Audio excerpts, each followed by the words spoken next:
December 1944. When German artillery observer Heinrich Weber was captured after American forces simultaneously destroyed 12 German gun positions with pinpoint accuracy in under 3 minutes, he couldn't comprehend what he had just witnessed. The Americans had turned artillery from individual battery fire into a coordinated symphony of destruction using radio technology the Germans didn't even know existed.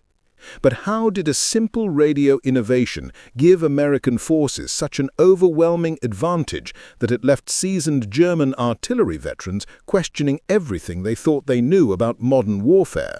Before we jump back in, tell us where you're tuning in from, and if this story touches you, make sure you're subscribed, because tomorrow I've saved something extra special for you. December 1944. The morning frost crunched under Obergefreiter Heinrich Weber's boots as he climbed the stone steps to his observation post. The old church tower gave him a perfect view of the crossroads below. 3 roads met here in this small French village. One led back toward Germany. The other 2 wound toward the American lines. Heinrich had been watching enemy movements for 6 years. He knew artillery like other men knew their wives. Every sound, every flash, every pattern of destruction. At 28, he was one of the best artillery observers in the Wehrmacht. His radio crackled with static, the same old Feldfunk radio he had carried since Poland. It could reach maybe 1 kilometer on a good day, sometimes less when the weather turned bad. The German army was falling back. Everyone knew it, though no one said it out loud. Supplies came slower now. The good radio equipment went to tank units first. Artillery observers, like Heinrich, made do with what they had. Wire lines worked better than radio most days, but wire could be cut. Wire could be seen. Heinrich preferred his old radio, even if it only reached the gun battery hidden in the woods behind him. His battery commander, Hauptmann Müller, trusted Heinrich's eyes completely. 12 howitzers sat camouflaged among the trees. Each gun crew knew their job. When Heinrich called in targets, they could fire within 2 minutes. The American forces moving up the main road would walk right into a trap. Heinrich smiled as he adjusted his binoculars. The morning stayed quiet. Too quiet. Heinrich had learnt to worry when battlefields went silent. He checked his radio again. Static answered him back. The battery was ready. 400 rounds of ammunition sat stacked beside each gun, enough to stop any American advance. At exactly 9:15, Heinrich spotted movement on the eastern road. American trucks, maybe a full company. He reached for his radio and began calling coordinates to the battery. The numbers flowed easily from his lips. Range, direction, type of target. Hauptmann Müller's voice crackled back through the static. Guns ready, waiting for fire command. Heinrich raised his binoculars again. The American convoy had stopped. Soldiers were spreading out along the road. Perfect targets for his howitzers. He opened his mouth to give the fire command. The world exploded. Not his world, not his battery, not his crossroads. Every German position within 2 kilometers erupted in flame and smoke at the exact same moment. Heinrich watched in shock as shells rained down on positions he didn't even know existed. The battery to his north, the machine gun nest by the river, the supply depot hidden in the barn, the command post dug into the hillside, all of them burning, all of them hit at precisely the same time. Heinrich had never seen anything like it. Artillery shells fell like deadly rain, but this rain fell everywhere at once. In 6 years of war, he had never witnessed such perfect timing, such complete coordination. His own battery tried to respond, but American shells were already falling among the howitzers. Heinrich could hear the screaming through his radio before it went dead. A small aeroplane buzzed overhead. Heinrich recognized it as an American L-4, a tiny 2-seat plane that looked like a toy. But this toy was talking to someone. Heinrich could see the observer in the back seat holding a radio. a radio that clearly worked much better than Heinrich's. More shells fell. Heinrich pressed himself against the stone wall of the church tower. The bombardment lasted exactly 12 minutes. When it ended, smoke rose from a dozen German positions that had been secret, positions that should have been invisible to American eyes. American infantry began moving up all 3 roads at once. Not the single company Heinrich had spotted. 3 full companies, maybe more. They moved with confidence, like men who knew exactly where every German gun had been placed, like men who knew those guns were no longer a threat. Heinrich tried his radio again. Nothing but static. The battery was gone. Hauptmann Müller was probably dead. The whole defensive line had been shattered in 12 minutes of perfect American artillery fire. Heinrich had studied artillery his entire adult life. He thought he understood how it worked. Observers spotted targets. Batteries fired at those targets. Simple. This was not simple. This was something completely different. The Americans had fired at targets they couldn't see from positions Heinrich didn't know they held. They had coordinated multiple batteries to hit multiple targets at exactly the same time. Heinrich's brain struggled to understand how such timing was possible. British accents drifted up from the street below. Heinrich looked down and saw soldiers spreading through the village. They moved in perfect formation. Each squad knew exactly where to go. Radio operators walked among them, carrying backpack radios that looked nothing like Heinrich's old Feldfehl. These radios were bigger, newer, better. Heinrich heard boots on the church stairs, American voices calling in English. He looked at his artillery maps spread on the floor beside him, maps showing every German gun position in the sector, maps the Americans had somehow already known about. Heinrich folded the maps carefully and waited for capture. The door burst open. 3 American soldiers pointed rifles at his chest. Heinrich raised his hands and spoke the only English words he knew. "I surrender." The Americans were polite, professional. One of them spoke decent German. As they searched Heinrich and gathered his equipment, he kept thinking about those 12 minutes of perfect artillery fire. How had they done it? How had they known exactly where to shoot? How had they made every shell land at exactly the right moment? Heinrich's war was over, but his education was just beginning. The American truck bounced along the dirt road toward the prisoner camp. Heinrich sat in the back with 12 other German soldiers. His hands were tied, but his eyes stayed busy. Through the canvas flaps, he watched an endless stream of American vehicles moving in both directions. Trucks, jeeps, half-tracks, tanks. Every vehicle had multiple antennas sticking up like metal fingers reaching for the sky. Heinrich counted at least 3 different radio antennas on each truck. Some vehicles had as many as 6. His old Feldfehl radio needed only 1 small antenna. Why did the Americans need so many? The American guard sitting across from Heinrich carried a radio on his back. The device looked enormous compared to German equipment. Heinrich guessed it weighed at least 35 pounds, maybe more. The guard didn't seem bothered by the weight. He chatted casually with other guards using his radio. Heinrich could hear clear voices coming through the speaker. No static, no fading. Perfect sound quality from miles away. Another truck passed, going the opposite direction. Heinrich glimpsed the driver talking into a hand microphone while steering with one hand. The radio conversation sounded relaxed, normal, like the driver was talking to someone in the same room instead of someone miles down the road.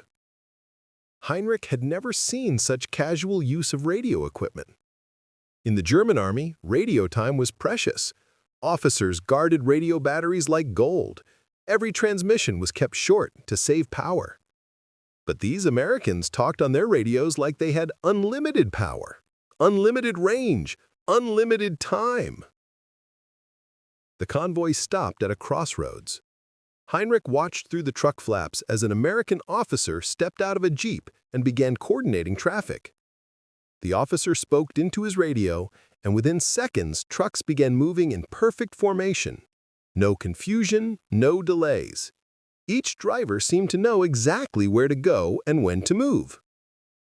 Heinrich noticed something else. The officer's radio looked different from the guard's backpack radio. Smaller, more compact. The Americans seemed to have different radios for different jobs. Heinrich's Feldfu had been expected to handle every type of communication: artillery spotting, infantry coordination, supply requests, everything. The truck started moving again. Heinrich watched more American units pass by. Every few minutes, he spotted small airplanes flying overhead. The same L-4 aircraft he had seen during the artillery attack. But now Heinrich noticed something new. Each plane had a long antenna trailing behind it like a metal tail. The pilots were talking to someone on the ground, constantly. "Mein Gott," whispered the German soldier sitting next to Heinrich. "Look at that!" Heinrich followed the man's gaze. A massive American artillery battery was positioned in a field beside the road. Heinrich counted 24 howitzers arranged in perfect rows. But that wasn't what made him stare. Each gun position had its own radio antenna. Thick cables connected every gun to a central communications bunker. Multiple radio operators sat at tables covered with maps and equipment Heinrich didn't recognize. The German artillery battery Heinrich had served with one radio, one map, one communication line to higher command. This American battery had more communication equipment than an entire German division. The truck turned onto a paved road. Heinrich had forgotten what good roads looked like. The German army had been retreating over bombed bridges and muddy farm tracks for months. This American road stretched straight ahead like a black ribbon. No potholes, no bomb craters. Supply trucks moved in both directions without slowing down. Radio towers began appearing along the roadside, tall steel structures with multiple antennas pointing in different directions. Heinrich realized these towers were connected in a chain stretching as far as he could see. The Americans had built an entire network of radio communications across the battlefield, maybe across the entire continent. The prisoner camp appeared ahead. Heinrich expected something simple, basic. Instead, he saw a small city surrounded by wire fences. Guard towers equipped with searchlights and radio antennas stood at each corner. Even the guards in the towers carried portable radios. The truck stopped at the main gate. American guards processed the prisoners with smooth efficiency. Each guard carried a clipboard and a radio. When they needed information about a prisoner, they simply spoke into their radios and received immediate answers. No running back to headquarters, no waiting for written messages. Instant communication. Heinrich was assigned to a barracks with 40 other German officers. The building was wooden but solid. Electric lights hung from the ceiling. Real beds with clean blankets waited for each man. Heinrich had been sleeping in mud holes and bombed buildings for weeks. The contrast felt overwhelming. That evening, Heinrich heard a strange sound outside the barracks, a bell ringing like an ice cream vendor back home in Munich. But this was a prisoner camp in the middle of a war zone. Heinrich looked through the window and couldn't believe what he saw. An American truck had stopped outside the camp headquarters. The truck was painted white and decorated with colorful pictures of ice cream cones. American soldiers were lining up to buy frozen treats. Ice cream, in December, in the middle of a war. Heinrich sat heavily on his bunk. His mind tried to process what he had witnessed during the day's journey. The endless stream of radio-equipped vehicles, the massive artillery battery with more communication gear than a German corps, the road network, the radio towers, the smooth operation of the prison camp, the ice cream truck. The ice cream truck bothered him most of all, not because soldiers didn't deserve treats, but because of what it represented. The Americans had such complete control of their supply lines that they could deliver ice cream to the front lines. such overwhelming industrial capacity that they could waste truck space on frozen desserts. Such confidence in their communication systems that they knew exactly where every unit was located and what they needed. Preparing and narrating this story took us a lot of time. So if you are enjoying it, subscribe to our channel. It means a lot to us. Now, back to the story.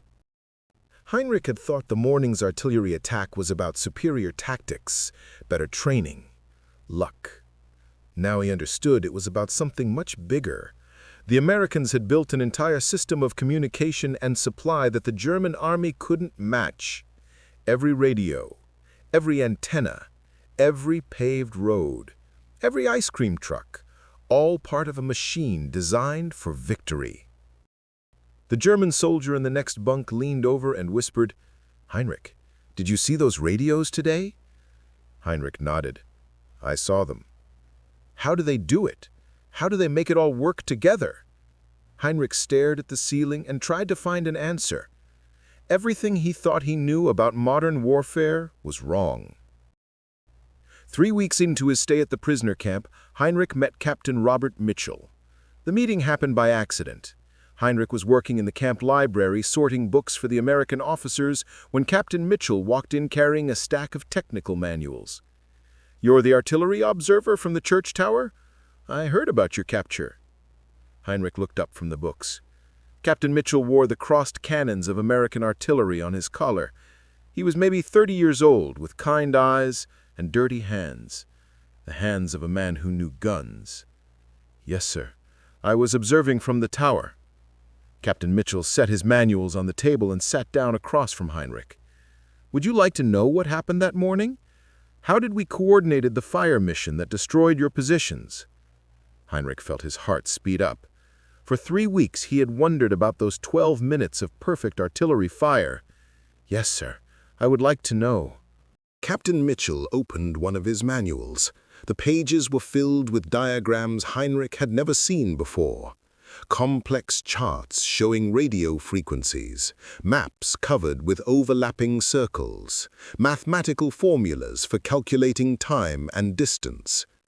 "Your artillery system is based on individual batteries firing at single targets," Captain Mitchell explained. "One observer talks to one battery. One battery fires at one target. Simple, but limited." Heinrich nodded.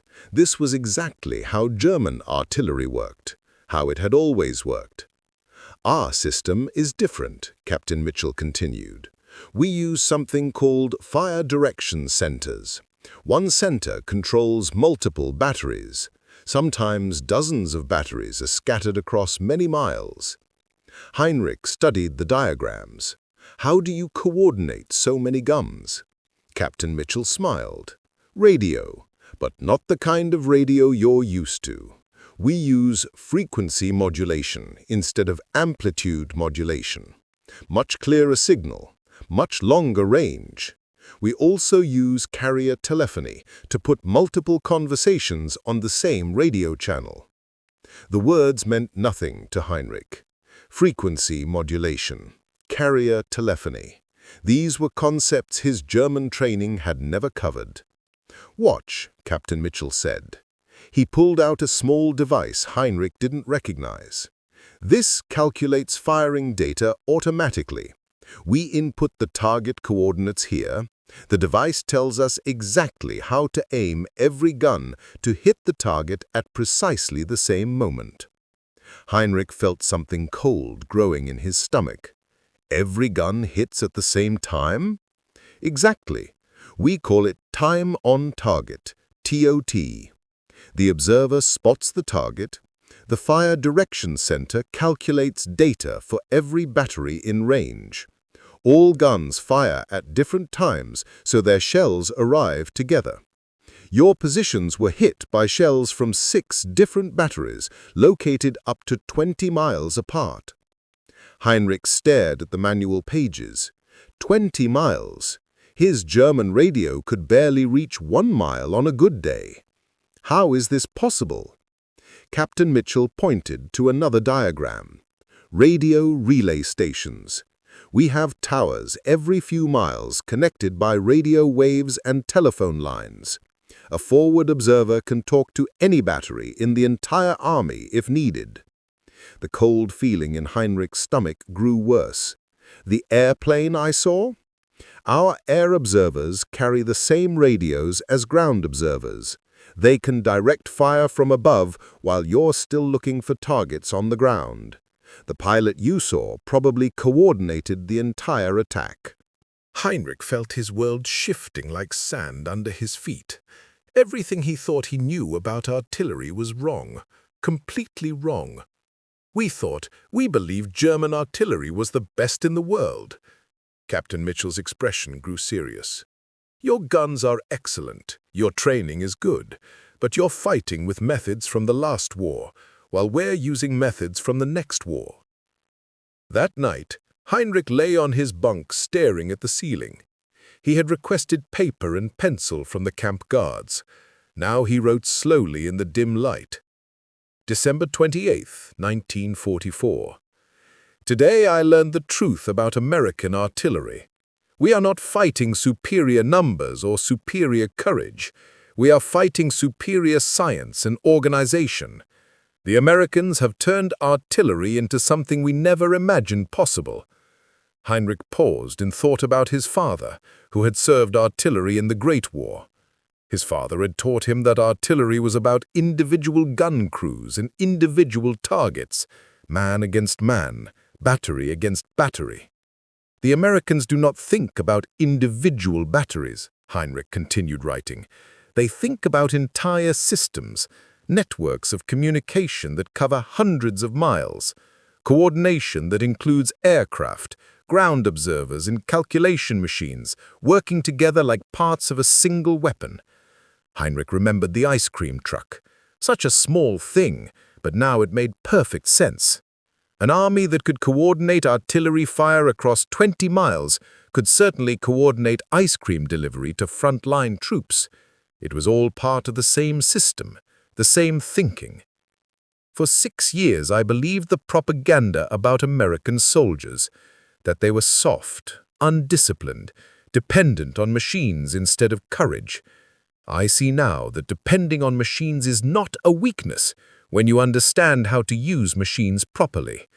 Heinrich thought about his old Feldfoo radio with its 1-mile range and constant static. He thought about the American Guard's 35-pound backpack radio that worked perfectly across vast distances. The weight wasn't a burden, it was an advantage.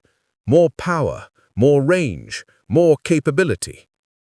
We Germans pride ourselves on individual excellence, Heinrich wrote. The best soldiers, the best officers, the best equipment. But the Americans have created something more powerful than individual excellence. They have created perfect coordination between thousands of individuals and machines. Heinrich set down his pencil and rubbed his tired eyes. Tomorrow he would ask Captain Mitchell more questions. He wanted to understand every detail of the American system, not to use against them, but to comprehend how completely wrong his side had been about modern warfare. The sound of American guards making their evening rounds drifted through the barracks walls. Even here in the prison camp, Heinrich could hear radio communications, quiet voices coordinating movements, sharing information, working together with the same smooth efficiency that had destroyed his battery in 12 minutes. Heinrich picked up his pencil again and wrote one final line. I went to war believing I understood artillery. Tonight I realized I understood nothing at all. May 1946. The train wheezed to a stop at Munich's bombed railway station. Heinrich stepped onto the platform carrying a single canvas bag and a wooden box wrapped in brown paper.